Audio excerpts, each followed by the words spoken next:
freedom has a different meaning when you've spent 20 years following orders. For Carl Miller, freedom meant waking up each morning to the sound of birds rather than bugles, choosing what color to paint his shutters without consulting a manual, and letting his grass grow an extra inch if he damn well pleased. After 48 years of life, 20 of them spent serving his country, he'd earned that right. The ranch-style house sat at the end of Maple Drive, its weathered exterior telling stories of decades gone by. Carl remembered the day his parents first bought it, back when he was just a kid with skinned knees and dreams of being a soldier. The neighborhood had been newer then, full of young families and the promise of the American dream. Now, as he stood in the driveway on a crisp autumn morning, that same house had become his sanctuary, passed down to him when his parents departed this world. He'd inherited it in his late 30s, during a time when his life was going through seismic shifts.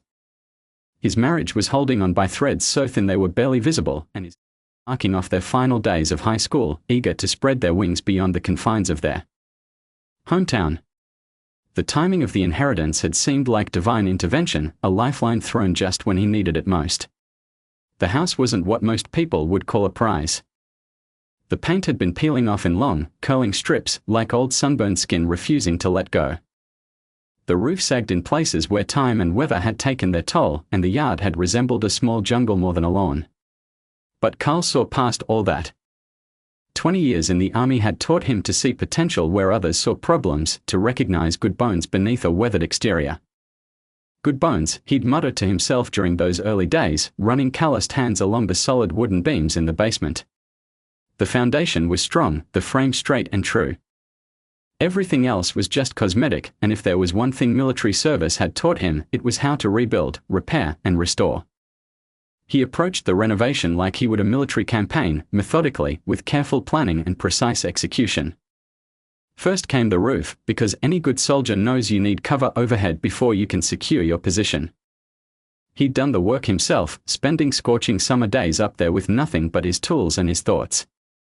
Each shingle he laid was another piece of himself invested in this place, another claim staked in his personal territory of freedom. The deck came next, a project that consumed 3 months of weekends. He'd torn down the old one, rotted and dangerous, and built something that would outlast him. Pressure-treated lumber, stainless steel screws, posts sunk 4 feet deep and set in concrete, everything built to military specs, or better. He'd added subtle touches that spoke to his experience. The railings were exactly the right height for resting tired arms while watching the sunset, and the steps were spaced with the precise stride length he'd learned through years of marching. Inside, he'd stripped everything down to the studs in some rooms. The hardwood floors had been a particular point of pride, installed plank by plank, each piece selected for its grain pattern and character. He'd spent hours on his knees, working the wood into place, creating something that would carry the weight of his new life. The work was therapeutic, a way to exorcise the memories of desert sand and mountain frost, replacing them with the sweet smell of sawdust and varnish. Every nail driven, every board placed, every wall painted became a form of meditation. In the army, he'd learned to focus on the mission at hand, to pour all of himself into each task until it was completed to perfection. Here, in this house, he applied that same discipline to creating something uniquely his. The walls he painted weren't just walls, they were boundaries between his world and everything else. The windows he replaced weren't just for looking out, they were his way of framing his view of the world on his own terms. The house began to reflect his personality in subtle ways. The kitchen was organized with military precision, tools and utensils arranged for maximum efficiency. The garage became his command center, with pegboards holding tools in perfectly spaced rows, each item's place marked with a careful outline.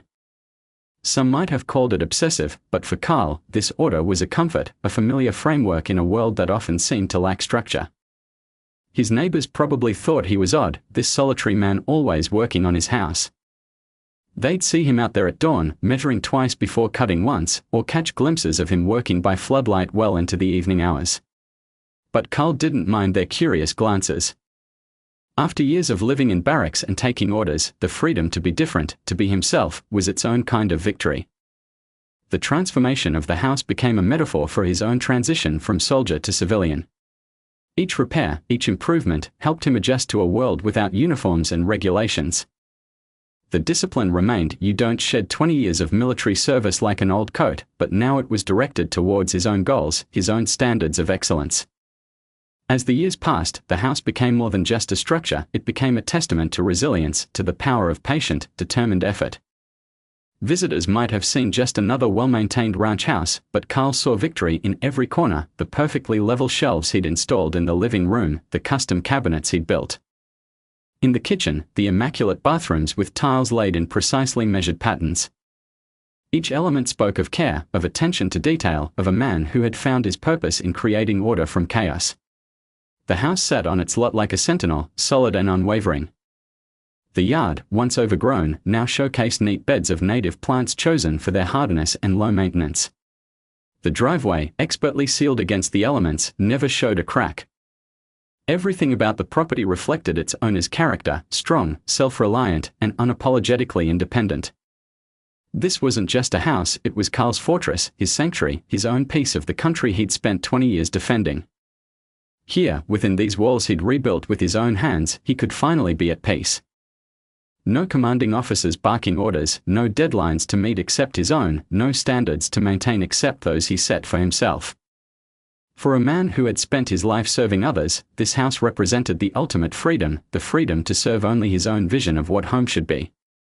Little did he know that this peace would soon be challenged, that his fortress would face a siege from an enemy he never expected to encounter in his own neighborhood.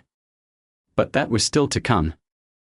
For now, the house stood as a testament to one man's journey from soldier to civilian, from taking orders to making his own rules, a haven built by veteran hands, shaped by military precision, and governed only by the principles of independence and self-reliance that had guided Carl through 48 years of life.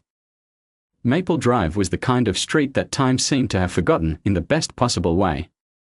No McMansions sprouting up like artificial mushrooms, no trendy modernist renovations breaking up the traditional streetscape. Just modest homes with history in their bones, each one telling its own story through weathered brick and seasoned wood. For Carl Miller, this quietude was exactly what he'd spent 20 years in the army dreaming about. The rhythm of his days had a peaceful predictability that would have seemed boring to his younger self, but now felt like luxury. Every morning, he'd wake before dawn, old habits die hard, and spend those first quiet hours with a cup of black coffee on his back porch, watching the sun paint the sky in colors that reminded him of better moments in far-off places. Sometimes, he'd catch the scent of Mrs. Henderson's morning roses from 2 doors down, mixed with the crisp morning air, and think about how different it was from the acrid smell of gunpowder and diesel that had once been his daily companion. Privacy, Carl had learned, was a commodity more valuable than gold. In the military, privacy had been a rare privilege, something grabbed in precious moments between missions and duties. Now, it was the cornerstone of his existence. He'd structured his life around it, not out of fear or antisocial tendencies, but from a deep appreciation for the peace he'd earned through years of sacrifice. His neighbors had come to understand this, or at least respect it, over time. There was an unspoken agreement on Maple Drive, a sort of diplomatic protocol that had evolved naturally. When Carl was working in his front yard, a simple wave or nod was all that was expected. No one pushed for long conversations or tried to drag him into neighborhood drama. Even the more socially active residents, like Betty Thompson with her infamous weekly bridge club, seemed to sense that his silence wasn't rudeness but a form of necessary solitude. The only regular interaction he maintained was the Thursday morning ritual of wheeling his trash bins to the curb. Like clockwork, he'd emerge at 7 a.m. sharp, precisely when old Mr. Peterson from across the street would be doing the same. They'd exchange quick nods, maybe a comment about the weather, and that was enough. Carl appreciated Peterson's military bearing. The man had served in Vietnam, and the way he never felt compelled to fill silence with unnecessary words. His divorce had been finalized almost a decade ago, a mutual decision that had brought more relief than regret. Sarah, his ex-wife, had been a good woman who'd stuck with him through 3 deployments and countless moves, but somewhere along the way, they'd grown in different directions. The military life had shaped Carl into someone who found comfort in solitude, while Sarah had always craved community and connection. Their separation had been amicable, another carefully planned operation executed with minimal collateral damage. Their 2 children, Michael and Jennifer, had grown into adults he was quietly proud of, though he rarely said it out loud. Michael had followed his own path into software engineering in Seattle, while Jennifer had become a teacher in Boston. They called regularly, usually on Sunday evenings, and Carl would listen to their stories of city life and career challenges, offering brief but carefully considered advice when asked. He didn't expect them to visit often. He'd raised them to be independent, after all, and the occasional holidays they spent together were enough. The house itself had become his primary relationship, a constant companion that needed his attention and rewarded his care with unwavering stability. Each morning brought a new small project, tightening a loose doorknob, oiling a squeaky hinge, touching up paint on the trim. These weren't just maintenance tasks, they were a form of meditation, a way to maintain order in his world while keeping his hands busy and his mind focused. His garage had become something of a legend among the few neighbors who'd caught glimpses of it. Every tool had its place, marked out on pegboards with military precision. Workbenches were kept spotless, tools cleaned and maintained with the same care he'd once given to his service weapons. The organization wasn't just about efficiency, it was about creating a space where everything made sense, where chaos could be controlled and disorder banished through careful attention to detail. The neighborhood kids had developed their own mythology about him, Carl knew. He'd overheard them sometimes, whispering about the soldier man who lived in the grey house at the end of the street. Some thought he was a spy, others imagined he had a secret bunker under his immaculate lawn. The rumors amused him, and he did nothing to dispel them. Let them wonder, it kept them respectfully distant from his property, which suited him fine. His lawn care routine had become particularly noteworthy among the neighbors. Unlike the other residents who hired services or rushed through the task on weekends, Carl approached lawn maintenance like a military operation. Every Saturday morning, weather permitting, he'd be out there at 0800 hours sharp, methodically working his way across the yard in perfectly straight lines. The edges were trimmed with surgical precision, and the flower beds were maintained with the same attention to detail he'd once given to his uniform. The seasons passed quietly on Maple Drive, each bringing its own set of tasks and rituals. Spring meant careful inspection of the roof and gutters, summer brought the methodical dance of lawn care and garden maintenance, fall was for weatherproofing and preparation, and winter required vigilant snow removal and ice prevention. Carl approached each season's duties with the same disciplined focus he'd applied to military operations, finding satisfaction in the predictable challenges each one presented. His personal life was equally well-ordered. Meals were simple but nutritious, prepared with the same efficiency he'd learned in the service.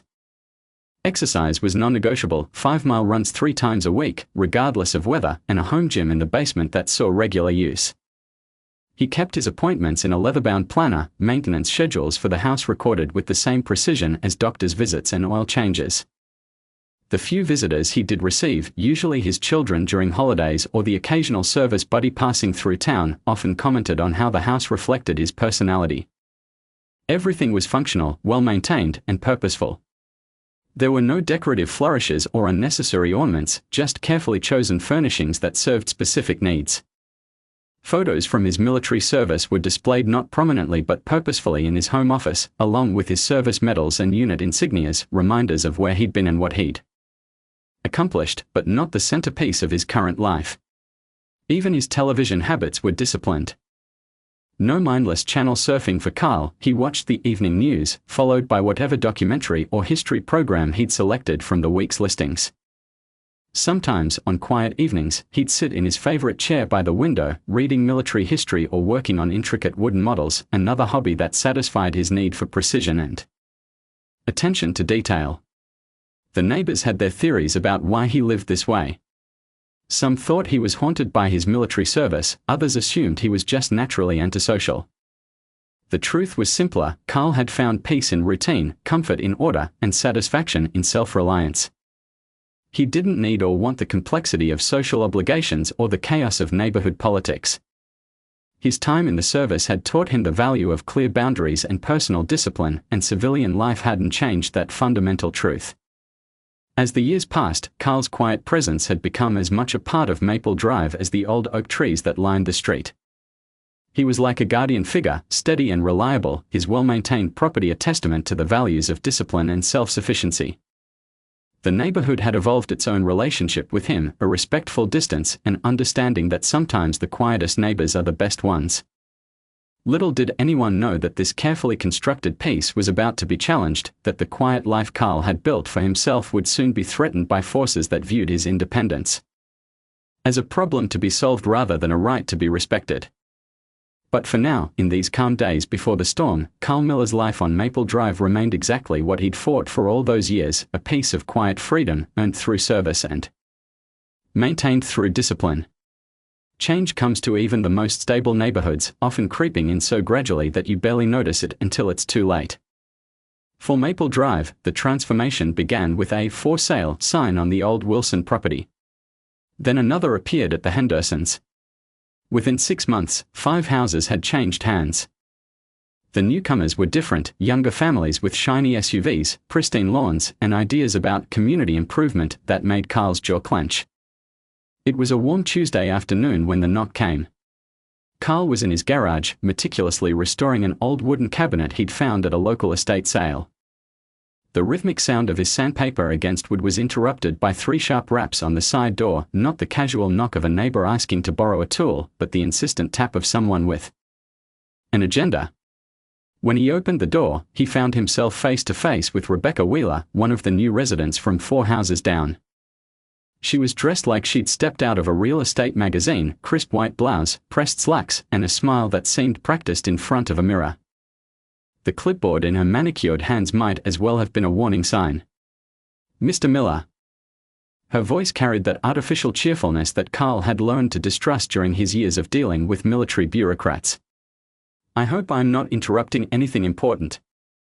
Carl glanced down at his dust-covered work clothes, then back at her pristine outfit. "I'm in the middle of something," he replied, his tone neutral but firm. "Oh, this will just take a moment," she assured him, her smile never wavering.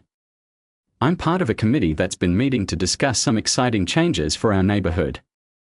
That word, committee, sent a familiar chill down Carl's spine.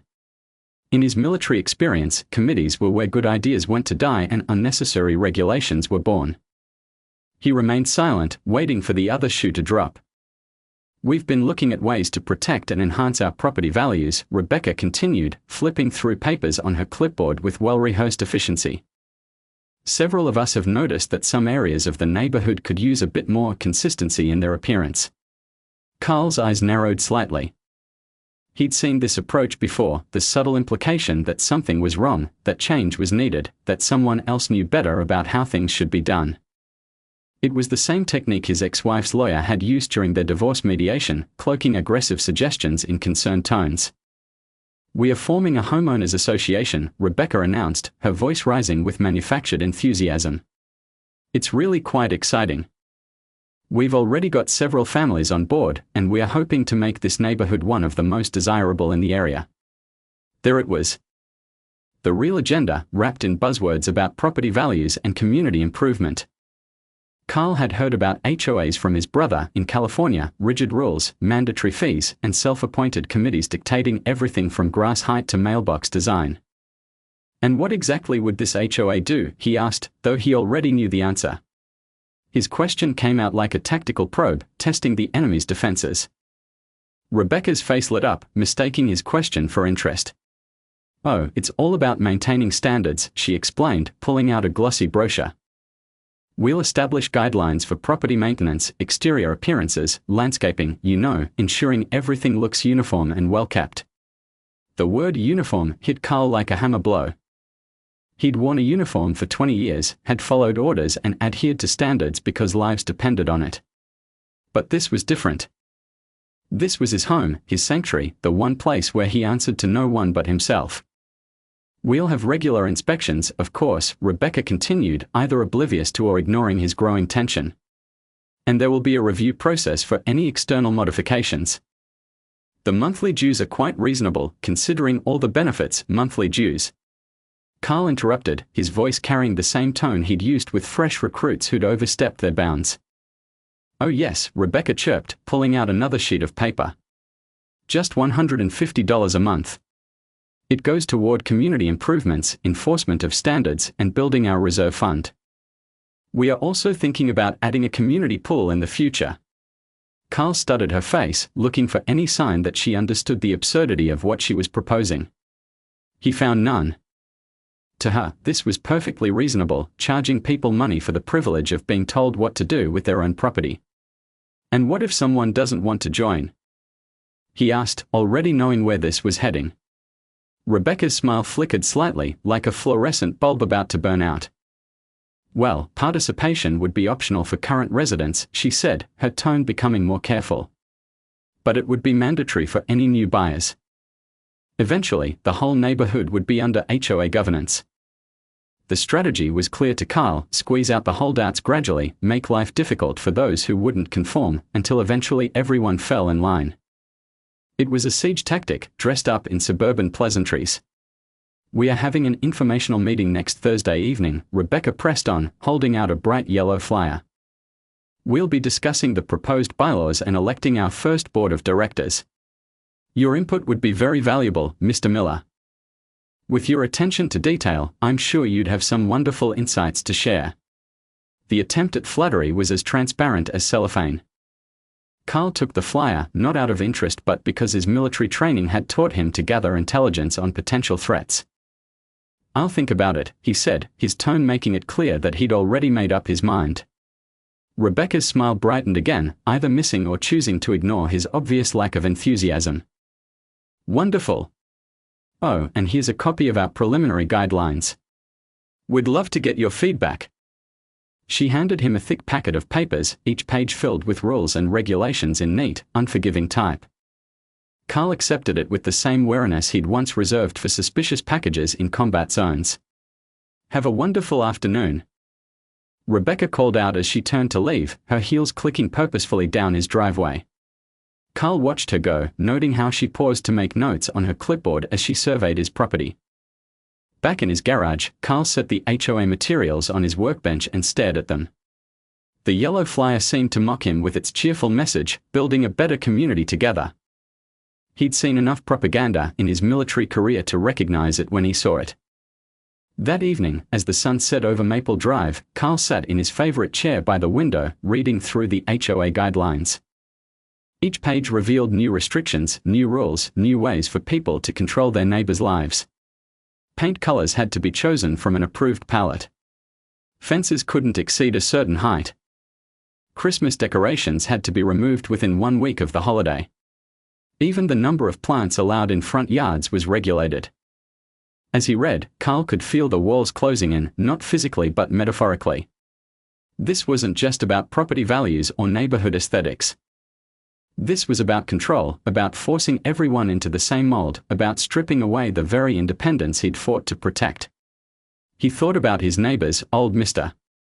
Peterson with his prized rose bushes that definitely exceeded the proposed height restrictions, Mrs. Henderson's quirky garden gnome collection that would surely violate the tasteful decorations clause, the Williams family's basketball hoop that the guidelines specifically prohibited. The HOA materials ended up in his recycling bin, but the threat they represented lingered in his mind. Carl had faced many enemies in his military career, some with guns, some with bombs, some with political agendas. But this enemy was different. This one came with a clipboard, a smile, and the insidious promise of community improvement. As he fell asleep that night, Carl couldn't shake the feeling that a battle was coming. Not the kind he'd fought in the military, with clear front lines and identifiable enemies, but something more subtle and perhaps more dangerous, a fight for the right to live free from petty tyranny. Disguised as neighborhood progress. The transformation of Maple Drive happened like a slow-moving storm, the kind that builds so gradually you don't realize you're in danger until you're already surrounded. In the weeks following Rebecca Wheeler's visit, Carl watched as his once peaceful neighborhood began to splinter along invisible lines. The changes were subtle at first, but to a man trained in tactical observation, they were as clear as signal flares in a night sky. The first sign came during his morning routine. Old Mr. Peterson, who had exchanged quiet nods with Carl during their Thursday trash runs for years, now looked nervous when their paths crossed. One morning, as they wheeled their bins to the curb, Peterson glanced furtively up and down the street before speaking in a low voice. "They came to see you yet, Miller?" he asked, his weathered hands gripping his trash bin tightly. Wheeler and her clipboard. "Yeah, last week," Carl replied, noting how Peterson's shoulders tensed at the mention. "They got to my Margaret," Peterson confessed, his voice heavy with resignation. She thinks it'll help sell the house when we're gone. Wants to leave something valuable for the kids, she says. He paused, looking at his meticulously maintained roses. They are saying my bushes will have to be cut down. Too tall, they say. Been growing these roses for 30 years. Carl watched as his old neighbor shuffled back to his house, shoulders slumped under the weight of impending change. It was the first casualty he'd witnessed in this undeclared war, but it wouldn't be the last. The HOA meetings began weekly, held in the Wheelers' oversized garage that had been converted into what they called a community space. Carl didn't attend, but he could see the proceedings from his front window, cars lining the street, people filing in with folders and notebooks, emerging hours later with determined expressions and new yard signs that read "Proud HOA Member" in garish blue and gold letters. These signs began sprouting up like invasive weeds across Maple Drive. First at the Wheelers, then the Thompsons, then spreading house by house until they dotted the landscape like territorial markers. Each new sign seemed to draw a line in the sand, separating those who had joined from those who hadn't. The holdouts, Carl, Peterson, and a handful of others, became increasingly conspicuous in their resistance. The neighborhood's social fabric began to unravel in subtle ways. The annual block party, once a casual affair with folding chairs and potluck dishes, was formally organized by the HOA with assigned seating and catered food. Those without member badges found themselves relegated to the outer tables, their contribution to the community suddenly deemed less valuable. Even the daily rhythm of the street changed. Cars that had parked harmlessly on the curb for years were now tagged with bright orange warning notices. Children's bikes, once left safely in front yards, were hurriedly brought inside to avoid violation reports. The sound of lawn mowers became more frequent as homeowners rushed to maintain the newly mandated grass height of exactly 2 inches. The pressure to conform grew more intense with each passing week. What had started as friendly invitations to HOA meetings evolved into increasingly pointed suggestions. Carl began finding pamphlets in his mailbox with titles like Property Values, Why They Matter, and Community Standards, A Guide to Neighborhood Excellence. Each one bore the HOA's logo, a stylized house within a circle that reminded Carl of a target reticle. The really concerning changes came in the way people interacted. Neighbors who had once chatted freely across fences now seemed to measure their words carefully, aware that any complaint or criticism might find its way back to the HOA board. Carl noticed how conversations would stop when he approached the local convenience store, resuming in whispers once he'd passed. Rebecca Wheeler's influence grew like a shadow at sunset, stretching longer and darker across Maple Drive. She was no longer just the woman with the clipboard, she had become the face of authority, surrounded by a growing circle of devoted followers. They called themselves the Community Standards Committee, but Carl recognized a military-style command structure when he saw one. The HOA began issuing what they called community newsletters, though to Carl's trained eye, they were more like intelligence bulletins. Each issue highlighted properties of concern with not-so-subtle hints about non-compliant residents.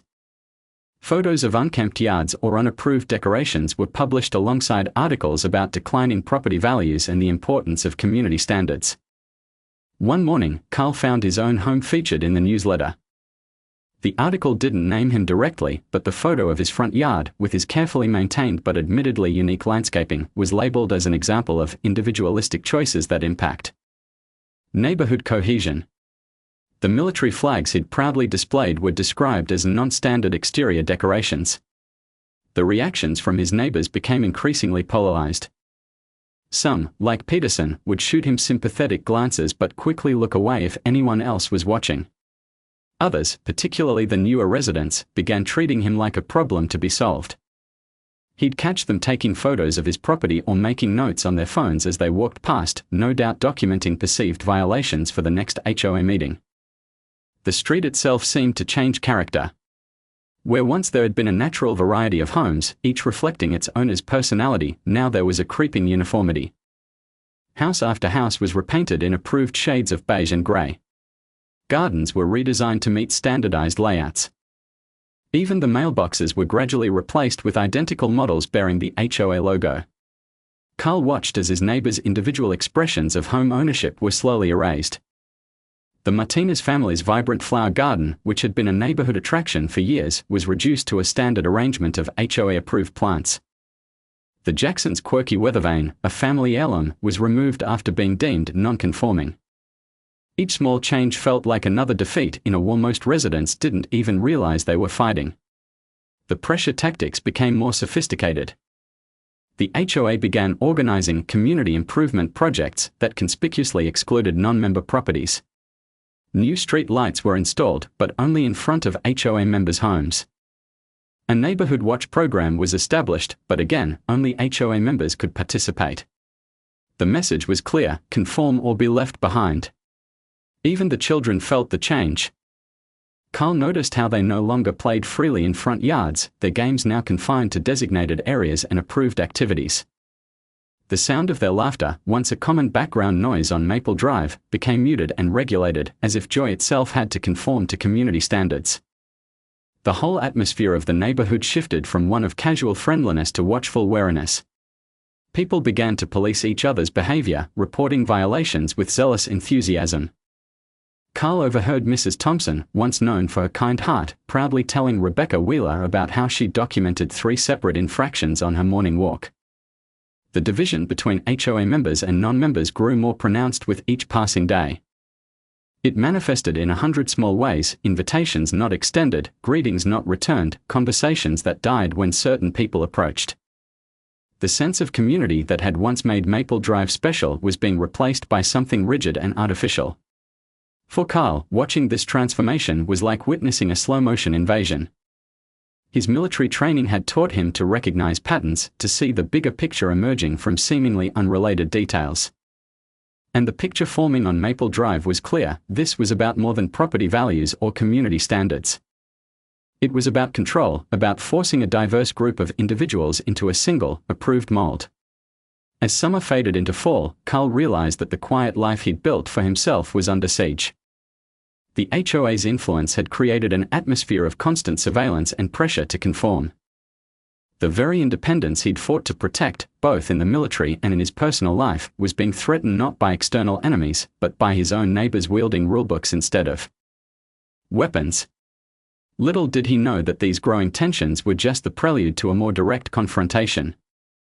The HOA's shadow was about to darken his doorstep in ways he couldn't yet imagine, and the battle for Maple Drive was about to escalate from Cold War to open conflict. The first letter appeared on a Monday morning, slipped under Carl's door with the kind of stealth he'd once associated with covert operations. The paper was expensive, heavy stock, with the HOA logo embossed in gold at the top, a detail that spoke of premeditation and resources. The envelope bore no postmark, no return address, just his name typed in clean, authoritative font: Mr. Carl Miller. Inside, the letter read like a military dispatch crossed with a corporate threat: notice of violation, property address, 1247, Maple Drive, date of inspection, September 15, 2024, status, urgent dash. Immediate action required. What followed was an itemized list of supposed infractions, each one more absurd than the last. His grass, which he'd maintained at the same length for 20 years, was suddenly 2.7 inches above acceptable standards. The American flag on his porch, which he'd proudly displayed since his retirement, was deemed non-conforming to community aesthetic guidelines. Even his meticulously maintained tool shed was cited for being an unapproved structure of questionable architectural harmony. Carl read the letter twice, his jaw tightening with each line. The document concluded with a series of fines, theoretical ones, since he wasn't even a member of their association, totaling $750. They gave him 72 hours to rectify all violations or face escalating enforcement actions. He placed the letter in a fresh manila folder, labeled it with military precision, and filed it away. 20 years in the Army had taught him the importance of documenting everything, especially when dealing with potential adversaries. The letters continued arriving, each more aggressive than the last. Tuesday brought a warning about his truck, a perfectly maintained Ford F-150 that apparently violated their vehicle aesthetic standards. Wednesday's letter complained about his flowerbeds, which lacked approved botanical diversity. By Thursday, they were citing him for non-conforming wind chimes and excessive bird feeder activity. But it was the following week when things took a more sinister turn. Carl was in his garage, organizing his tools with the methodical precision that had become his trademark, when he heard the sound of multiple vehicles pulling up outside. The heavy doors slamming in synchronized rhythm triggered old combat instincts. This wasn't a casual visit from neighbors. Through the garage window, he watched as 5 figures emerged from 2 black SUVs, each wearing what could only be described as a parody of law enforcement uniforms. Dark blue shirts with HOA enforcement emblazoned across the back, tactical pants stuffed into polished boots, and most absurdly, utility belts complete with flashlights, zip ties, and what appeared to be buttons. Their leader was a stocky man named James Morrison, a former mall security supervisor who'd moved to Maple Drive 6 months ago. Carl had seen him at the local coffee shop, bragging loudly about his extensive security background to anyone who would listen. Now he stood in Carl's driveway, feet planted wide, thumbs hooked in his belt like a small-town sheriff in a bad western. "Mr. Miller," Morrison called out, his voice carrying the artificial authority of someone drunk on minimal power. "HOA enforcement team. We need to discuss your ongoing violations." Carl took his time securing his tools, each movement deliberate and measured. He'd faced down actual threats in combat zones. This theatrical display of pseudo-authority didn't impress him. When he finally turned to face them, his expression was neutral, but his eyes were hard as granite. "This is private property," he stated, his voice carrying the quiet confidence of someone who'd commanded troops in actual conflicts. "I'm not a member of your HOA. You have no authority here." Morrison's face flushed red, but he pressed on, pulling out a tablet displaying photos of Carl's property. "These violations affect the entire community, member or not. Your non-compliance is impacting property values and community standards." The other 4 officers spread out in what they probably thought was an intimidating formation. To Carl's trained eye, it looked more like bad community theater. One of them was actively chewing gum, another kept adjusting his belt as if unsure how to wear it. "Let me be clear," Carl said, each word precisely measured. "I've reviewed your HOA bylaws. I've consulted with legal counsel. You have no jurisdiction over my property. Your threats carry no weight. And if you continue to harass me, I will take appropriate legal action." Morrison's hand drifted to his baton, a gesture that might have intimidated other residents but made Carl almost smile. 20 years of actual combat experience had taught him the difference between real threats and empty posturing. "We have the authority to enforce community standards," Morrison insisted, his voice rising slightly. "The board has empowered us to take necessary actions." "The board," Carl interrupted, "is a voluntary organization with no legal authority over non-members. Your enforcement team has no more power than a book club. Now, I'll say this one more time, get off my property." The confrontation had drawn attention. Curtains twitched in nearby houses as neighbors watched the standoff. Carl noticed old Mr. Peterson filming discreetly from his window, good man, documenting everything just as Carl had taught him. Morrison's face had turned from red to purple. "This isn't over, Miller. We have methods of dealing with problem residents. You either get with the program or things will become very uncomfortable for you." "Is that a threat?" Carl asked quietly, his tone carrying the kind of authority that comes from facing real danger. "Because I'd strongly advise against making threats. It tends to complicate legal proceedings later." The enforcement team retreated to their SUVs, trying to maintain what dignity they could. As they pulled away, Carl noticed Rebecca Wheeler watching from her porch, her clipboard clutched to her chest like a shield. She quickly disappeared inside when she caught his eye. That evening, Carl sat at his meticulously organized desk, updating his growing file of HOA harassment documentation. He added detailed notes about the confrontation, including descriptions of the uniforms, vehicle license plates, and exact quotes. His military training had taught him the value of thorough intelligence gathering. He knew this was just the beginning. The enforcement team was a new escalation, but not an unexpected one. Power, even imagined power, tends to grow more aggressive when challenged. The HOA was showing its true colors now, moving from passive-aggressive letters to intimidation tactics. As he completed his notes, Carl's phone buzzed with a text from his daughter Jennifer. "Everything okay, Dad?" Mrs. Thompson called Mom, said something about trouble with neighbors. Carl smiled grimly. The HOA was trying to pressure him through family now. They didn't understand that they were dealing with someone who had faced down actual enemy combatants. Their psychological warfare tactics were amateur hour compared to what he'd experienced in the service. He texted back, "All fine. Just some neighbors playing dress up. Nothing to worry about."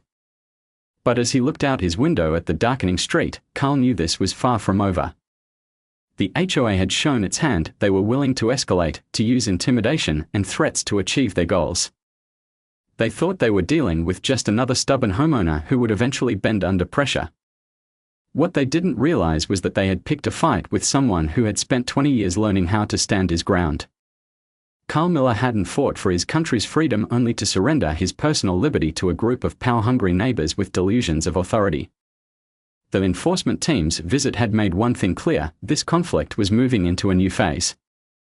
The HOA had thrown down the gauntlet, thinking their show of force would intimidate him into compliance. Instead, they had only strengthened his resolve. If they wanted a fight, they would learn what it meant to face someone who had been trained by the best military in the world. As night fell on Maple Drive, Carl began preparing for what he knew would be a long campaign. The HOA had made their first real strike, but they were about to learn a harsh lesson about picking the wrong target. The morning air was crisp with autumn's bite when they came again. Carl had been expecting them. His security cameras had picked up increased HOA activity in the neighborhood over the past few days. Morrison and his team had been making examples of other non-compliant residents, each confrontation more aggressive than the last. It was only a matter of time before they returned to what they considered their primary target. This time, they arrived with an audience. Rebecca Wheeler and two other HOA board members stood across the street, presumably to provide an air of official authorization to whatever was about to unfold. Several neighbors peered through windows or pretended to work in their yards, drawn by the tension that had been building all week. Carl was working on his truck when the two black SUVs pulled up. He positioned himself in the driveway deliberately, knowing they'd come eventually. The location gave him clear sightlines in all directions, and his security cameras had unobstructed views of whatever was about to transpire. 20 years of military service had taught him the importance of controlling the battlefield. Morrison led his team up the driveway in what they clearly thought was an intimidating formation. 5 men in their matching uniforms, walking with exaggerated authority, batons swinging at their sides. They'd added new accessories since their last visit: body cameras poorly attached to their shirts and what looked like pepper spray canisters on their belts. The escalation wasn't subtle. "Mr. Miller," Morrison began, his voice carrying the practiced tone of someone who'd rehearsed their speech multiple times. "We are here to address ongoing violations of community standards on your property." Carl wiped his hands slowly on a shop rag, taking his time. He'd learned in combat that patience often revealed an opponent's weaknesses. Sure enough, Morrison's team began to fidget under his steady gaze, their formation losing its crisp edges. "Your fence is in violation of safety codes," Morrison continued, gesturing toward the solid wooden fence Carl had built himself. "The height exceeds community standards and the structural integrity is questionable." Carl knew his fence intimately, every post set in concrete 3 feet deep, every board selected for quality and properly treated. He'd built it to last decades, using techniques he'd learned from military engineering manuals. "That fence is sound," he replied evenly. "Built to code and properly maintained." "You're making false claims." Morrison's face reddened, but he pressed on, pulling out a tablet. "We've also noted several other violations. That window," he pointed to Carl's front bay window, "shows signs of cracking. It's a safety hazard." The window in question was premium double-paned glass, installed by Carl himself just last spring. The accusation was so blatantly false that several watching neighbors shifted uncomfortably. "There's no crack in that window," Carl stated firmly. "You're fabricating violations." One of Morrison's team, a younger man who looked increasingly uncertain about his role in this confrontation, started to speak but was silenced by his leader's sharp glance. "Mr. Miller," Morrison's voice took on an edge of frustration, "your continued non-compliance is affecting property values throughout the neighborhood. We have reports of potential buyers being deterred by the individual nature of your property maintenance." Carl stood up straight, his full military bearing on display. At 6'2", he towered over Morrison, though he made no aggressive moves. He didn't need to. Presence was something he'd learned to project long ago. Let me be clear about something, Carl said, his voice carrying across the suddenly silent street. I've documented every false claim you've made. Every manufactured violation. Every incident of harassment. I've got it all on video, with timestamps and detailed notes. Morrison's team glanced at each other nervously. They hadn't expected this level of preparation. You can threaten me with your fake citations. You can play dress up in your uniforms. You can make up all the violations you want. But understand this, Carl took one step forward, causing Morrison to take an involuntary step back. You touch my property, you vandalize anything on my land, you continue to harass me, and you'll be dealing with real law enforcement, not your pretend version. Is that a threat, Mr. Miller? Morrison attempted to recover his authority, but his voice wavered slightly. No, Mr. Morrison. That's a promise. And unlike your HOA rules, my promises are legally binding. Across the street, Rebecca Wheeler was furiously scribbling on her clipboard. The other board members were whispering among themselves, clearly unsettled by how the confrontation was unfolding. You have until the end of the week to address these violations, Morrison declared, trying to regain control of the situation. After that, we'll have to take more decisive action. Carl's expression didn't change, but his voice took on the steel edge that had once commanded troops in combat situations. Let me explain something to you, Morrison. I spent 20 years defending people's rights and freedoms. I've faced down actual threats from actual enemies. You and your weekend warrior costume party don't impress me. He gestured to the security cameras visible around his property. Every move you make is recorded. Every false claim documented. Every threat logged and timestamped. You want to escalate this? Go ahead. But remember, you're not dealing with some scared resident you can bully into submission. You're dealing with someone who knows exactly how to fight back. The statement hung in the air like smoke after an explosion. Morrison's team had begun to shift uneasily, their attempted show of force crumbling under the weight of Carl's calm confidence. This is your final warning, Morrison managed, but the words sounded hollow even to his own ears. No, Carl replied quietly. This is yours. Get off my property. Don't come back. Next time, I call the police and file harassment charges. The confrontation had drawn more spectators. Old Mr. Peterson had emerged onto his porch, openly filming with his phone. The Martinez family watched from their driveway, their previous fear of the HOA enforcers visibly wavering as they witnessed Carl's stand.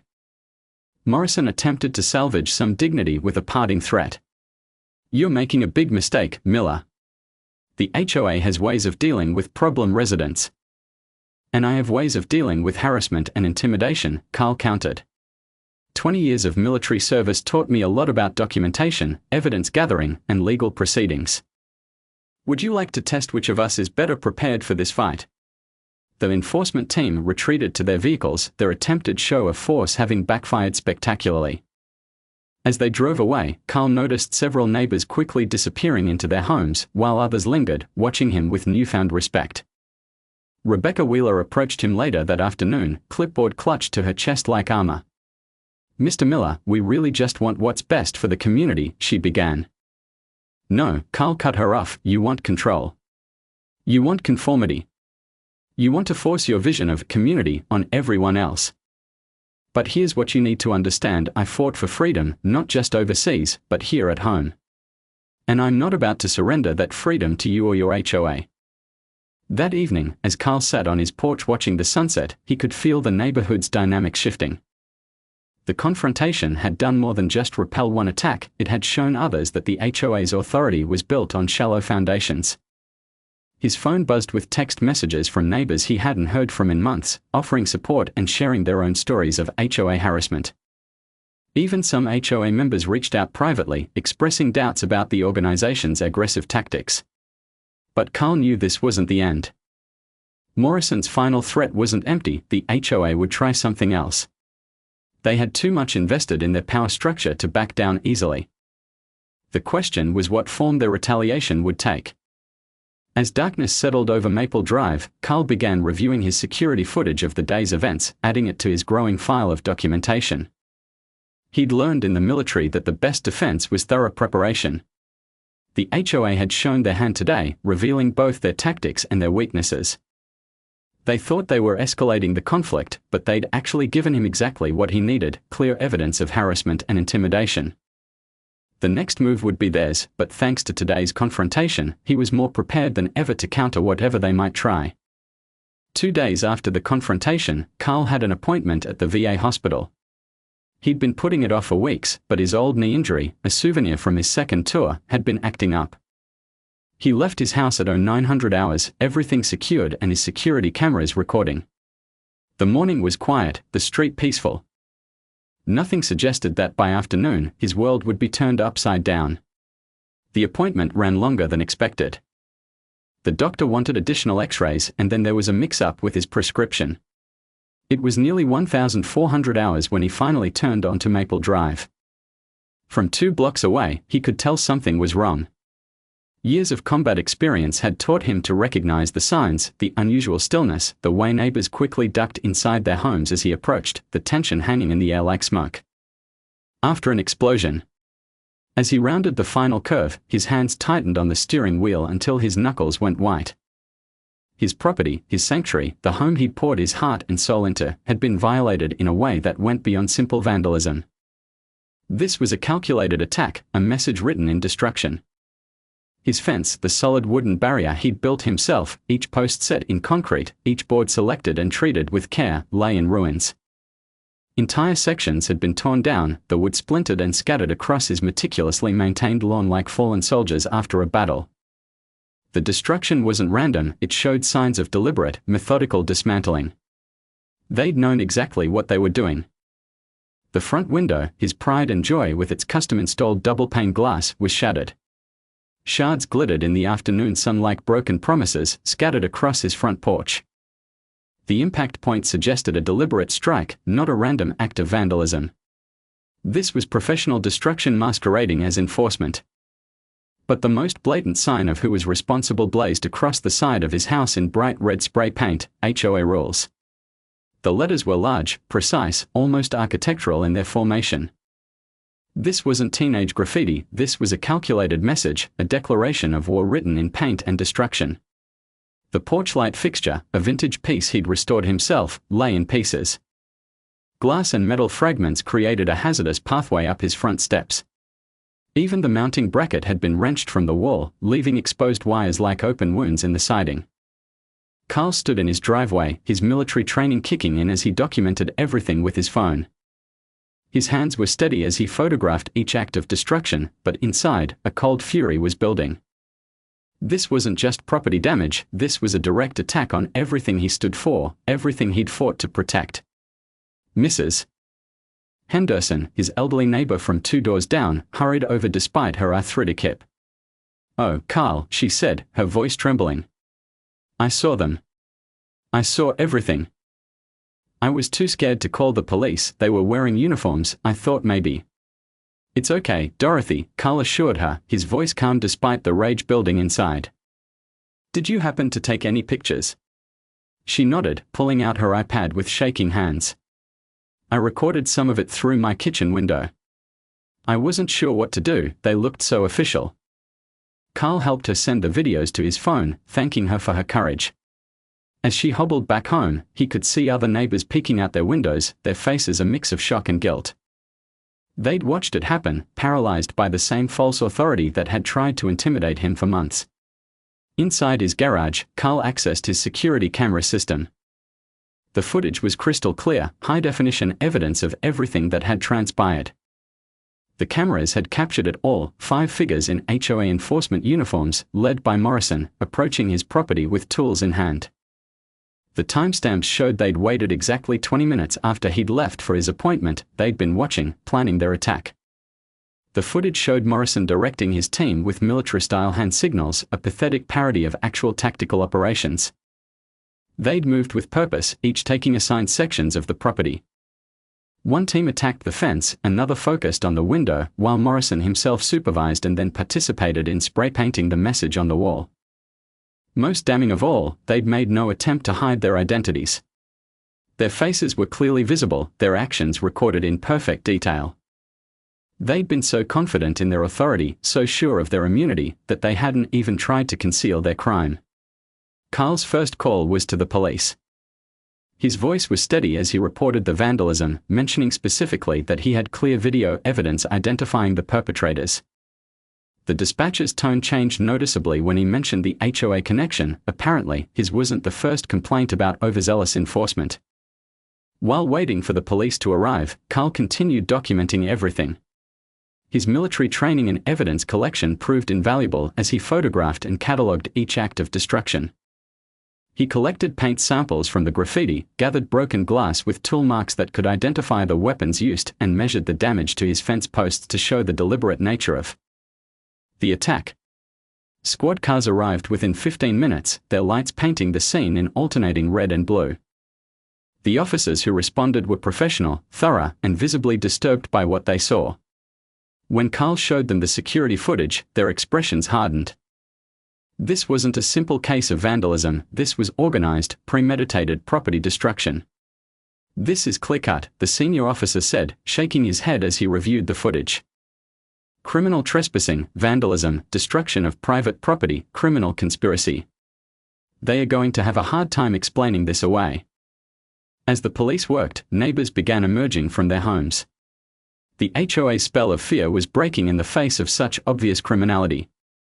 Mr. Peterson came forward with his own recordings. The Martinez family offered security camera footage from their driveway that showed the HOA vehicles arriving and departing. Even Mrs. Thompson, a prominent HOA supporter, appeared shaken by the extent of the damage. Rebecca Wheeler appeared briefly at the end of the street, clipboard conspicuously absent for once. When she saw the police cars and the growing crowd of neighbors, she quickly retreated. Carl noticed one of the officers making note of her appearance and hasty departure. The damage assessment was substantial. Initial estimates put the cost of repairs at several $1,000s, not including the custom window replacement or the restoration of his vintage light fixture. But the real damage wasn't financial, it was the violation of his home, his sanctuary, his piece of America that he'd fought to protect. As evening approached, casting long shadows across the destruction, Carl stood in his driveway watching the police finish their investigation. They'd taken statements, collected evidence, and assured him that arrests would be made quickly. The HOA enforcement team had crossed a line that couldn't be uncrossed, transforming themselves from annoying bureaucrats into criminal vandals. His phone buzzed with messages from his children, concerned neighbors, and even his ex-wife. Word had spread quickly through the community. The HOA's action had done more than damage his property, it had shattered their facade of legitimacy. In trying to assert their authority through force, they'd revealed themselves as nothing more than common criminals with delusions of power. As darkness fell on Maple Drive, Carl began the process of securing his property as best he could. He boarded up the broken window, cleared the dangerous glass from his porch, and photographed everything one final time. Tomorrow would bring its own battles, insurance claims, repair contractors, legal proceedings, but tonight, he focused on protecting what remained of his home. The attack had been meant to break him, to force him into submission through destruction and intimidation. Instead, it had given him exactly what he needed, irrefutable evidence of their true nature and methods. The HOA had overplayed their hand, transforming a neighborhood dispute into a criminal case. As he finished securing the last board over his broken window, Carl allowed himself a grim smile. They thought they'd struck a decisive blow, but they'd actually sealed their own fate. The evidence was clear, the witnesses were coming forward, and the thin veneer of authority they'd hidden behind had been stripped away to reveal the truth beneath. The battle for Maple Drive was entering a new phase, and this time, the law would be on his side. The wheels of justice began turning with surprising speed. By 0600 hours the next morning, police cruisers were rolling down Maple Drive with a purpose that sent the early rising dog walkers scurrying back into their homes. Carl watched from his porch, coffee in hand, as officers approached 5 different houses simultaneously. The synchronized arrests had been carefully planned to prevent any of the perpetrators from warning the others. James Morrison was the first to be led out in handcuffs, his HOA uniform replaced by pajamas and a look of utter disbelief. The man who had strutted around the neighborhood with a baton and self-appointed authority was now being read his Miranda rights in front of his immaculate lawn. The irony wasn't lost on the gathering crowd of neighbors. One by one, the entire enforcement team was arrested. Through his military connections, Carl had learned that the district attorney was treating this case seriously.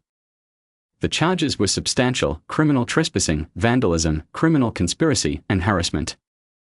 The coordinated nature of the attack and their use of fake uniforms had elevated the severity of the charges. The booking process revealed an interesting detail about Morrison and his team. None of them had any real law enforcement experience. Morrison's security supervisor job had been at a small shopping mall, and he'd been fired for excessive use of force against teenagers skateboarding in the parking lot. The others had similar backgrounds, wannabes who had found in the HOA a chance to play out their power fantasies. The preliminary hearing was scheduled for the following week at the county courthouse. Carl arrived early, dressed in his best suit, his evidence organized in a leather briefcase. The security camera footage had been professionally enhanced and timestamped, making it impossible to dispute the identities of the perpetrators or the deliberate nature of their actions. District Attorney Sarah Chen proved to be a force to be reckoned with. She opened the hearing with a statement that set the tone for what was to come. "Your Honor, what we have here is not a simple case of vandalism. This was a coordinated attack by individuals who created false uniforms and badges to present themselves as legitimate authority figures. They used this fake authority to harass and intimidate residents, culminating in the premeditated destruction of private property. This behavior represents a disturbing abuse of perceived power that cannot be tolerated in our community." The defense attorneys tried to paint the incident as a misunderstanding, arguing that their clients were merely trying to enforce community standards. That strategy crumbled when Chen played the security footage. The methodical destruction, the coordinated movements, and Morrison's clear leadership role were undeniable. The judge's expression grew increasingly stern as she watched them spray paint HOA rules on Carl's house. Mrs. Henderson's testimony proved particularly damaging to the defense. The elderly woman's voice shook as she described watching the attack through her kitchen window. "They moved like they were conducting a military operation, but all wrong. I've been a military wife for 40 years, my late husband was a colonel. These men were playing soldier, but they were destroying a veteran's home. It was like watching bullies who'd been given permission to act out their worst impulses." The defense's attempt to cross-examine her backfired spectacularly. When they suggested she might have misinterpreted what she saw, Mrs. Henderson produced her iPad and showed additional footage she hadn't initially shared, close-up video of Morrison laughing as he supervised the destruction. Other neighbors came forward with their own evidence. The Martinez family's security cameras had captured the HOA team's vehicles arriving and departing. Mr. Peterson's footage showed them unloading tools from their SUVs with clear intent. Even some HOA members, disgusted by the escalation, provided testimony about previous incidents of harassment and intimidation. The technical evidence was equally damaging. Forensic analysis of the paint used for the graffiti matched cans found in Morrison's garage. The tool marks on Carl's destroyed fence matched the equipment carried by the HOA team. Cell phone records showed coordinated communications between team members before and during the attack. Morrison's testimony in his own defense proved to be a crucial mistake. Under questioning, his facade of authority crumbled. "We were just enforcing the rules," he insisted, his voice rising. Miller thought he was special, thought he didn't have to comply like everyone else. Someone had to show him there were consequences. "And who gave you the authority to determine and enforce these consequences?" Chen asked. "The HOA board, we had their full support."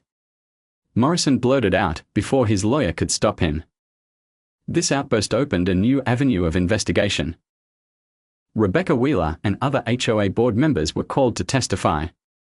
While they denied directly authorizing the destruction, their evasive answers and contradictory statements suggested a deeper involvement that would later become crucial to the civil case. After 4 days of testimony, the judge delivered her verdict. Her voice carried both anger and disappointment as she addressed the defendants. What occurred on Maple Drive was not enforcement of community standards. It was not an overzealous attempt to maintain property values. It was criminal behavior, made worse by your attempt to cloak it in false authority. You used uniforms and organizational structure to legitimize what was, at its core, organized vandalism and harassment. The sentences were harsh but fair. Each member of the enforcement team received $5,000 in fines, 200 hours of community service specifically focused on property restoration projects, 2 years of probation with strict conditions.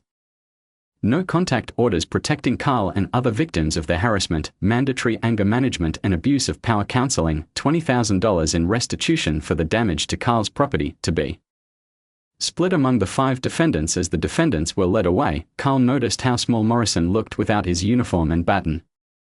The man's shoulders were slumped, his previous swagger replaced by the shuffling gait of someone facing real consequences for the first time. The impact on the neighborhood was immediate and profound. HOA membership applications dropped dramatically. Several board members resigned, citing personal reasons. Rebecca Wheeler was notably absent from the next community meeting, her clipboard conspicuously missing from local politics. But the criminal case was just the beginning. As Carl left the courthouse, his lawyer handed him another set of documents, the paperwork for a civil lawsuit against the HOA itself. The criminal convictions had established the facts of the case, now it was time to address the organizational culture that had enabled and encouraged such behavior. The media coverage had been extensive. Local news stations ran special reports on HOA overreach, featuring interviews with other residents who had faced similar harassment. Carl's story became a catalyst for broader discussions about the limits of HOA authority and the importance of protecting property rights. That evening, as Carl sat on his newly repaired porch, he reflected on how the neighborhood had changed. The fear that had gripped Maple Drive was lifting. Neighbors who had been afraid to speak to him now stopped to chat. Children played more freely, their laughter no longer muted by concern over HOA regulations. Old Mr. Peterson walked over with 2 cups of coffee, handing one to Carl. "You know," he said, settling into a porch chair, "my roses are growing tall again. First time in months I haven't worried about getting a violation notice." Carl nodded, understanding the deeper meaning behind his neighbor's words. The criminal justice system had done more than punish 5 individuals, it had begun to restore the true sense of community that the HOA had nearly destroyed. But as he sipped his coffee and watched the sunset, Carl knew this was just one battle in a larger war. The criminal convictions had dealt with the foot soldiers, but the organizational structure that had created and empowered them remained. The civil case would address that, bringing to light the systemic issues that had turned a neighborhood association into a vehicle for petty tyranny. The HOA's power had been wounded, but not yet defeated. The next phase of the battle would require a different kind of strategy, one that would target not just individual actions, but the entire system that had made such actions possible. With the criminal case concluded, Carl turned his attention to a bigger target, the HOA itself. Working with his attorney, Sarah Martinez, a former military JAG officer who specialized in property rights, they crafted a civil lawsuit that would target not just the vandalism, but the entire system of harassment and intimidation that had enabled it. The lawsuit demanded $300,000 in damages, split between property damage, emotional distress, and legal fees. More importantly, it called for the complete disbandment of the HOA's enforcement team and structural changes to prevent future abuses. The goal wasn't just compensation, it was reformation. "What we are really doing here," Martinez explained as they prepared the case, "is exposing the root of the problem. The criminal case dealt with the symptoms. This lawsuit will address the disease." The evidence they compiled was damning. Hundreds of pages of HOA meeting minutes, emails, and internal communications revealed a disturbing pattern. The enforcement team hadn't gone rogue, they'd been encouraged, enabled, and directed by HOA leadership. Rebecca Wheeler's carefully maintained clipboard contained detailed target lists of non-compliant residents with Carl's name consistently at the top. The discovery process unearthed even more troubling details. Financial records showed the HOA had been stockpiling funds in a legal defense account, anticipating resistance to their aggressive enforcement tactics. Board members had exchanged emails discussing ways to make life difficult for holdouts who refused to join. Former HOA employees came forward with stories of systematic harassment. Janet Cooper, who had briefly served as the HOA secretary, provided crucial testimony. They had weekly strategy meetings focused entirely on forcing compliance, she revealed. They called it community improvement, but it was more like psychological warfare. They kept files on residents, personal information, daily routines, potential pressure points. Mr. Miller's military background was seen as a challenge to be overcome, not service to be respected. The lawsuit attracted attention beyond Maple Drive. Other neighborhoods dealing with HOA overreach watched closely. Local news coverage expanded to national outlets, with Carl's story becoming a symbol of resistance against institutional bullying. The HOA's defense strategy crumbled almost immediately. Their lawyer, a corporate specialist named James Davidson, attempted to argue that the enforcement team's actions were unauthorized and against HOA policy. This fell apart when Martinez produced emails showing board approval of enhanced enforcement methods. Your Honor, Martinez addressed the court, what we have here is not just a case of property damage or harassment. This is about an organization that systematically abused its authority, created a climate of fear, and ultimately resorted to criminal behavior when their other tactics failed. The enforcement team didn't act alone, they were the product of a culture of intimidation fostered by HOA leadership. The testimony of HOA board members proved particularly revealing. Under cross-examination, Rebecca Wheeler's composed facade finally cracked. "Of course we kept special watch on Mr. Miller," she snapped. "He was undermining everything we were trying to achieve. His independence was inspiring others to question our authority. Something had to be done. And that something included authorizing vandalism." Martinez pressed. "We never specifically authorized." Wheeler began, but Martinez was ready with an email chain showing board discussion of direct action against problem properties. Other board members tried to distance themselves from the enforcement team's actions, but their own documentation betrayed them. Meeting minutes showed unanimous approval of increasingly aggressive tactics. Financial records revealed bonuses paid to enforcement team members based on the number of violations they reported. The HOA's internal communications painted a picture of an organization obsessed with control.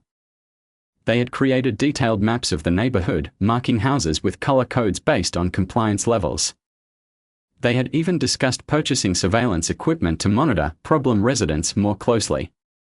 Perhaps the most damaging evidence came from the HOA's own legal files.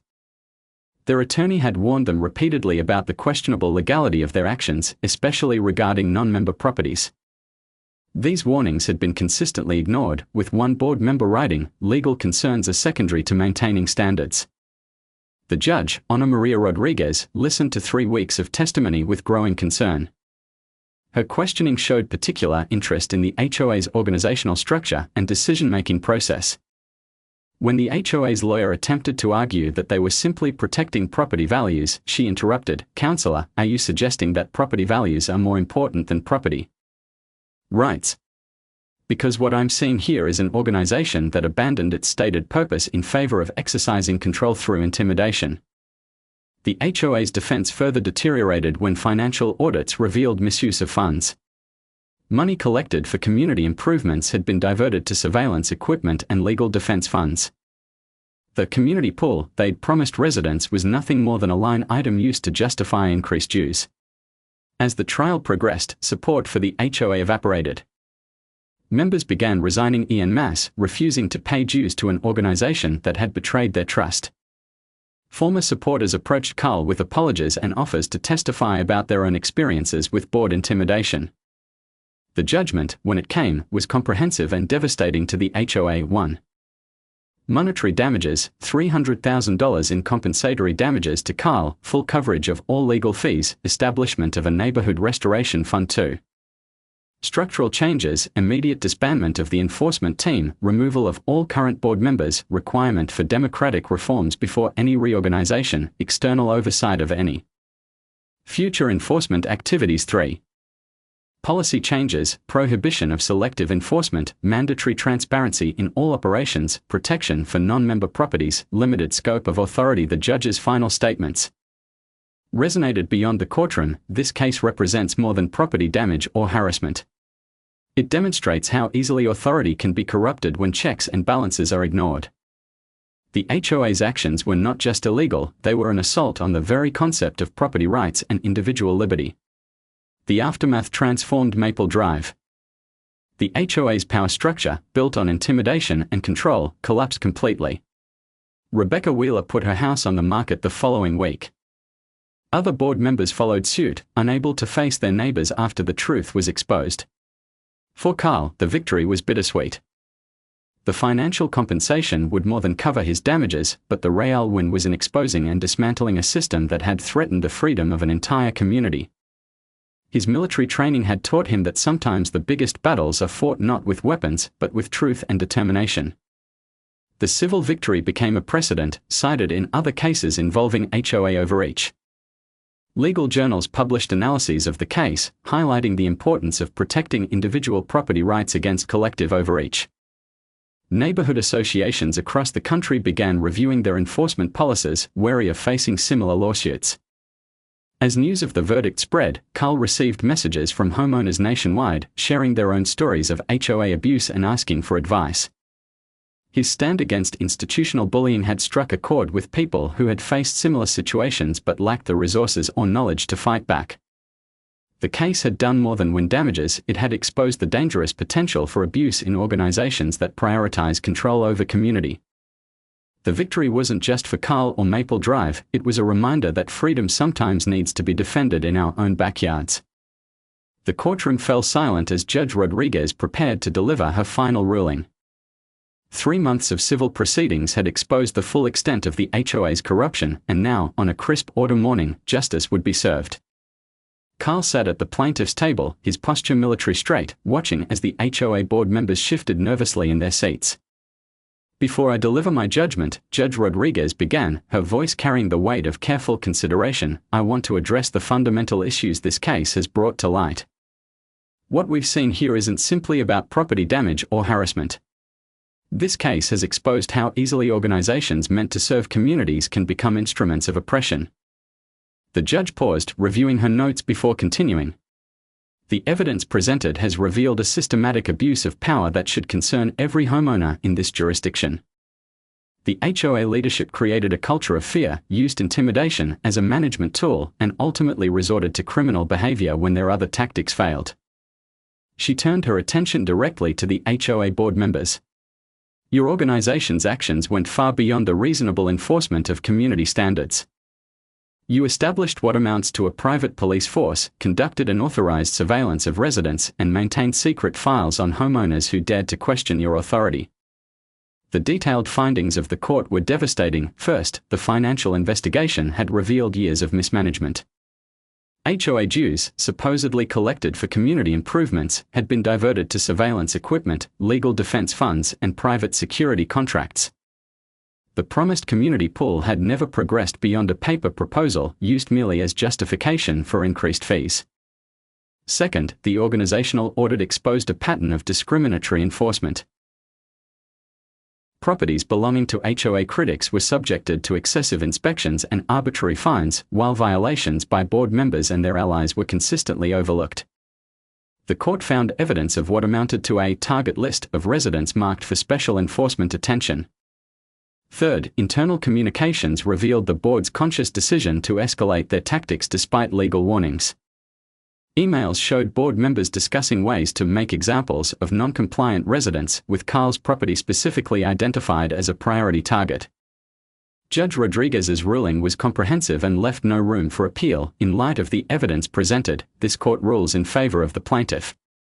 The defendant organization is hereby ordered to pay damages totaling $300,000, broken down as follows: $150,000 for property damage and restoration, $100,000 for emotional distress and harassment, $50,000 for legal fees and associated costs, but the monetary damages were just the beginning. The judge continued with structural remedies that would reshape the entire organization. Furthermore, this court orders the immediate dissolution of the current HOA board and enforcement structure. Any reorganization must comply with the following requirements: all current board members are permanently barred from serving in HOA leadership positions. Future enforcement activities must be conducted by licensed, bonded professionals. All rules and regulations must be approved by a supermajority of homeowners. An independent oversight committee must be established to review complaints. Quarterly financial audits must be conducted and made public. All surveillance equipment must be removed from common areas. Non-member properties must be explicitly excluded from HOA jurisdiction. The impact in the courtroom was immediate. Rebecca Wheeler, who had maintained her composed facade throughout the trial, finally crumbled, burying her face in her hands. Other board members sat in stunned silence as the full weight of their defeat settled over them. But Judge Rodriguez wasn't finished. Her voice took on an even more serious tone as she addressed the broader implications. This case should serve as a warning to similar organizations throughout our jurisdiction. The court will not tolerate the abuse of authority, whether it comes from public officials or private associations. The right to own and enjoy property is fundamental to our society, and those who attempt to infringe upon that right through intimidation or harassment will face serious consequences. The judgment included specific protections for current and future residents. 1. Property rights protection, clear boundaries on HOA authority, written justification required for all enforcement actions, appeals process overseen by independent arbitrators, protection against selective enforcement. 2. Financial accountability, transparent budgeting process, restricted use of legal defense funds, regular external audits, member access to all financial records. 3. Organizational reform, democratic election procedures, term limits for board members, public meetings with recorded minutes, professional management requirements. 4. Enforcement limitations, prohibition of private security forces, restricted surveillance activities, professional standards for inspections, clear violation notification procedures. The aftermath of the judgment spread through Maple Drive like a shockwave. Within hours, for sale signs appeared in front of several board members' homes. The HOA office, once a hub of bureaucratic power, stood empty, its windows dark and its parking lot deserted. Local media descended on the neighborhood, capturing the moment when maintenance workers removed the HOA signs from the community entrances. Residents gathered to watch, some openly celebrating, others processing the sudden shift in their community's power structure. The financial implications were immediate. The HOA's accounts were frozen pending audit, and members who had paid dues under protest were eligible for refunds. The organization's insurance carriers, facing their own investigations for enabling abusive practices, began settlement negotiations with other affected homeowners. Carl's attorney, Sarah Martinez, held a brief press conference on the courthouse steps. Today's ruling isn't just a victory for my client, it's a victory for property rights and individual liberty. The court has sent a clear message that organizations cannot use the guise of community standards to trample on fundamental rights. The impact rippled beyond Maple Drive. Other HOAs in the region began voluntary reforms, afraid of facing similar lawsuits. Property rights organizations requested copies of the judgment to use as precedent in other cases. Legal scholars began citing the case in articles about the limits of private governance. For Carl, the victory was more personal. Standing in his driveway that evening, looking at his restored property, he felt a deep sense of vindication. His military training had taught him to recognize and resist tyranny in all its forms, even when it came disguised as neighborhood improvement. Old Mr. Peterson walked over, his rose bushes once again growing freely to their natural height. "You did it, Carl," he said quietly. "You didn't just win for yourself, you won for all of us." The judgment had done more than dismantle an abusive organization, it had restored the true sense of community that the HOA had nearly destroyed. Neighbors began talking to each other again, not as rule enforcers and rule breakers, but as people sharing a common space. As night fell on Maple Drive, the street felt different. The tension that had hung in the air for so long had lifted. Children's bikes lay safely in front yards, Christmas lights twinkled out of season, and garden gnomes stood proudly on lawns. These small acts of individual expression, once deemed violations worthy of enforcement, now represented something more profound, the return of freedom to a community that had nearly lost it. Victory, Carl had learned in his military career, often came with unexpected costs. Standing in his living room a week after the judgment, surrounded by the home he'd poured his heart into for decades, he felt the weight of triumph pressing down on his shoulders. The walls that had once represented security now held memories of violation. Every repaired window, every fresh coat of paint, every restored piece of his property reminded him of the battle he'd been forced to fight. The restitution money sat untouched in his bank account. The $300,000 award plus the criminal case compensation would more than cover any material losses. But as Carl ran his hand along the new window frame, installed to replace the one the HOA enforcers had shattered, he realized something fundamental had changed. This wasn't just about broken glass or damaged property anymore. The sanctuary he'd built for himself had been irreversibly altered. His morning routine, once a source of peace and satisfaction, now felt different. Each creak of the floorboards, each shadow passing across his windows, triggered a heightened awareness he couldn't shake. His military training had taught him to recognize when a position had been compromised, when the cost of holding ground outweighed the strategic value of keeping it. The decision crystallized one morning as he sat on his back porch, coffee growing cold in his hands. A neighbor's child had hesitated while retrieving a ball that had rolled onto his property, the kid's fearful glance a reminder of how the HOA's campaign had affected not just him, but the entire community's perception of his home. Time to move forward, he muttered to himself, the words carrying the weight of command decisions he'd made in combat. Sometimes, victory meant knowing when to change position, when to seek new ground. The process of listing his house brought its own challenges. His real estate agent, Lisa Chen, was direct in her assessment. The property values in the neighborhood have actually increased since the HOA's dissolution. Your victory made this area more attractive to buyers who want freedom from excessive restrictions. The irony wasn't lost on Carl. The very battle that had made his home feel less like a sanctuary had made it more valuable to others. The listing photos showcased everything he'd built and maintained, the solid fence he'd reconstructed after the vandalism, the carefully restored hardwood floors, the workshop he'd organized with military precision. His children's reactions to his decision revealed the complexity of his choice. Jennifer, his daughter, called from Boston the night he listed the house. "Are you sure about this, Dad?" Her voice carried concern across the miles. "You fought so hard for that place. It feels like letting them win." "No, sweetie," he replied, looking around his immaculate kitchen. "Sometimes winning means knowing when to start fresh. Your old man's got one more campaign left in him." Michael, his son, took a different approach during their weekly call. "You could rent it out, you know. Keep it as an investment property." But Carl knew that wasn't the answer. He couldn't bear the thought of becoming a distant landlord, watching someone else live in the space he'd crafted so carefully. This house needed a family who could make it their own, who could create new memories untainted by conflict. The first potential buyers came through on a Saturday morning. Carl watched from his garage as a young couple walked the property with Lisa.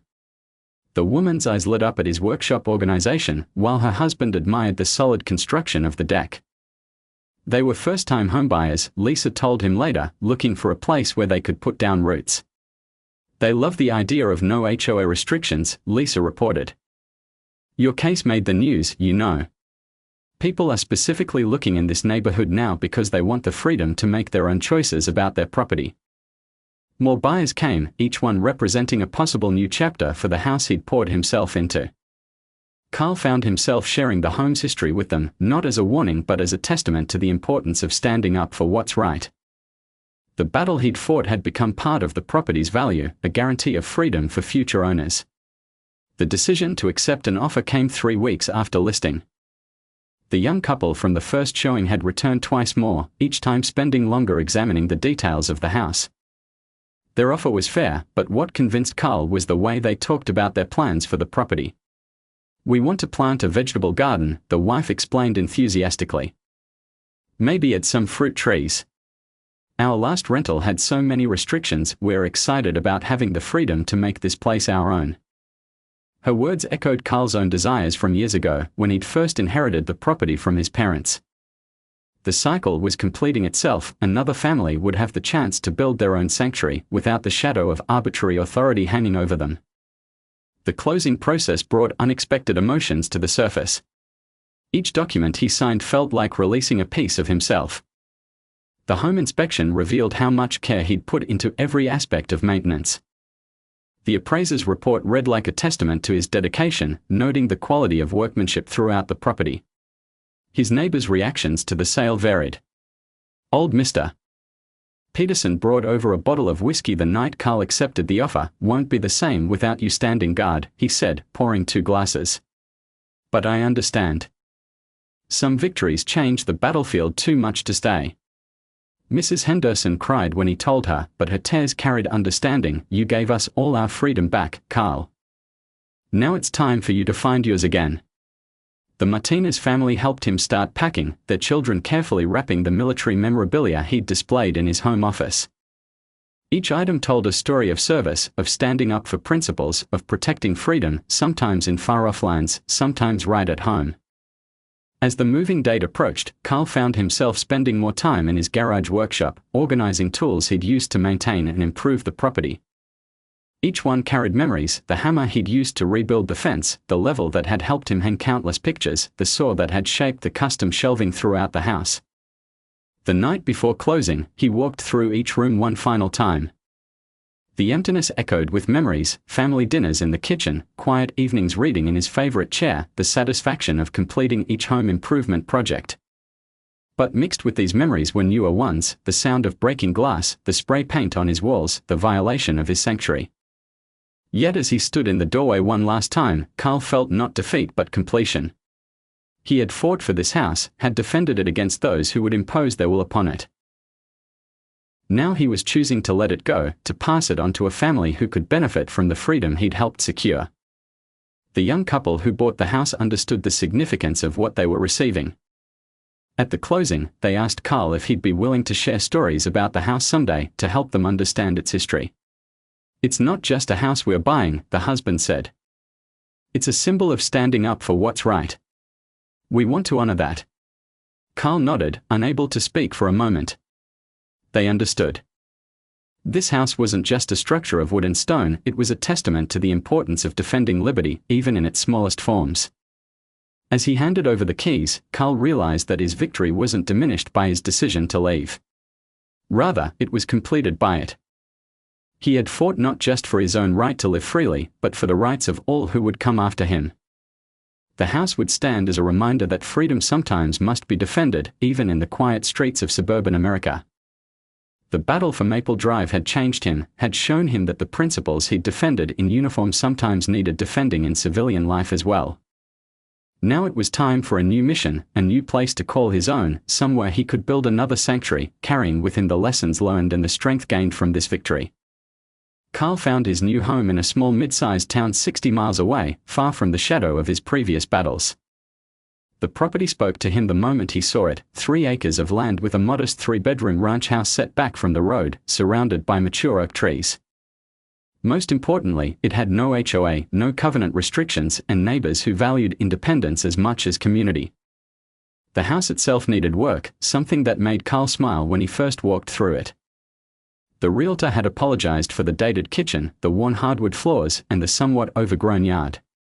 But Carl saw what he'd always seen in such situations: potential.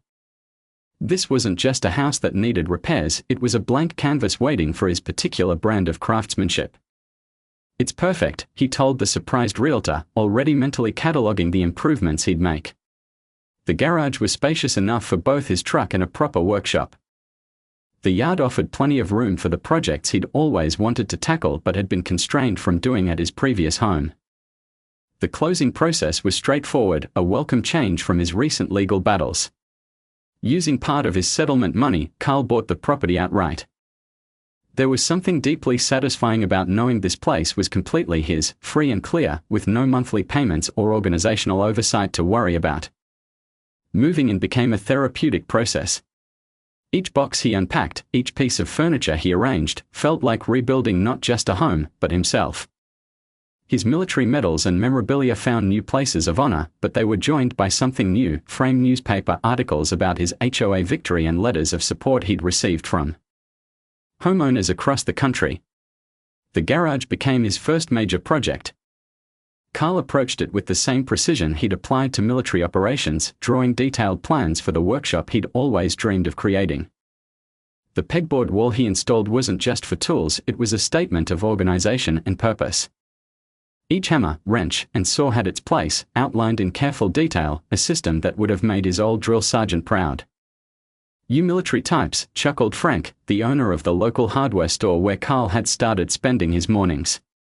"Always got to have everything just so." But there was respect in Frank's voice, not criticism. The small town appreciated people who took pride in their work. The job at the hardware store hadn't been planned. It started with Carl offering advice to other customers while shopping for his own projects. Frank had watched him expertly explain the differences between various power tools to a young couple, and by the end of the conversation, he'd offered Carl a part-time position. "We could use someone with your knowledge," Frank had said. "Plus, seems like you enjoy helping folks figure things out." The work suited Carl perfectly. 3 days a week, he shared his expertise with homeowners tackling their own projects. There was something satisfying about helping others achieve the same sense of pride he found in improving his property. He wasn't just selling tools, he was sharing independence. His new neighbors were different from those on Maple Drive. Here, people valued their space but understood the importance of community. Tom Jensen, the retired farmer next door, simply nodded in approval when Carl installed a new fence, no permits required, no committees to consult, just one man's right to improve his property as he saw fit. The garden was something entirely new for Carl. He'd never had the space or freedom to create one before. With help from Sarah, the local nursery owner, he planned and planted a vegetable garden that would have given any HOA board member a heart attack. Tomatoes grew alongside beans, peppers mingled with herbs, and not a single plant adhered to any standardized height restriction. "You're getting the hang of it," Sarah commented one day, dropping off some additional seedlings she thought he might enjoy. "Growing things is a lot like building things, you just have to give them the right foundation and the freedom to develop." The house itself transformed gradually under Carl's careful attention. He refinished the hardwood floors himself, the rhythmic sanding becoming a form of meditation. The kitchen renovation became a 3-month project, with every cabinet built by hand in his workshop. Each improvement reflected not just his skills, but his values: quality work done right, built to last. Word of his HOA victory had followed him to the new town, but here it was received differently. At the local diner, where he'd become a regular for Saturday morning breakfast, people occasionally asked him about it, not with morbid curiosity but with genuine respect for someone who'd stood up for their rights. "Heard you took on one of them HOAs and won," old Jake, the diner's owner, had said one morning. "Good for you. We don't cotton to that sort of nonsense around here. Man's home is his castle, way I see it." The letters still came, forwarded from his old address, homeowners seeking advice about their own HOA battles. Carl answered each one, sharing what he'd learned about standing up to institutional bullying. His experience had become a resource for others fighting similar battles. His children visited more often now, drawn by the peace they found in their father's new home. Jennifer loved the garden, often leaving with bags of fresh vegetables. Michael spent hours in the workshop with his dad, learning the satisfaction of creating something with his own hands. "You seem different here, Dad," Jennifer observed during one visit. "More at peace." Carl had to agree. The hypervigilance that had marked his final months on Maple Drive had faded. He no longer tensed at the sound of car doors or worried about documenting every improvement to his property. Here, he could focus on the joy of creation rather than the necessity of defense. The workshop became more than just a place for home improvement projects. Carl started crafting furniture, simple pieces at first, then more complex ones. Each item represented hours of careful work, attention to detail, and the freedom to create without restriction. He gave most pieces away to neighbors or donated them to local families in need.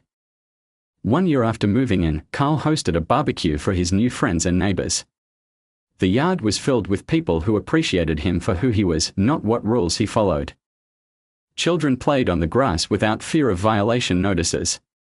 Dogs barked joyfully without noise ordinance concerns.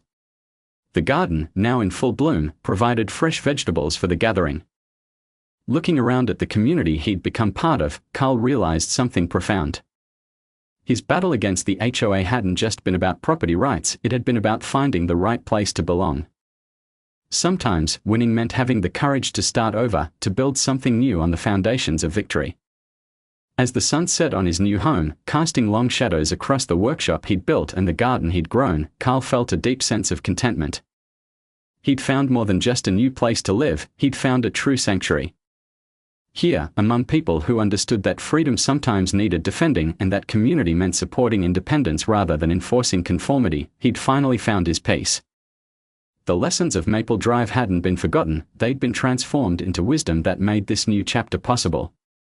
Every improvement he made to his property, every neighbor he helped at the hardware store, every vegetable he grew in his garden was a testament to the importance of standing up for one's rights and the joy of living truly free. This wasn't just a new beginning, it was the life he'd fought for all along.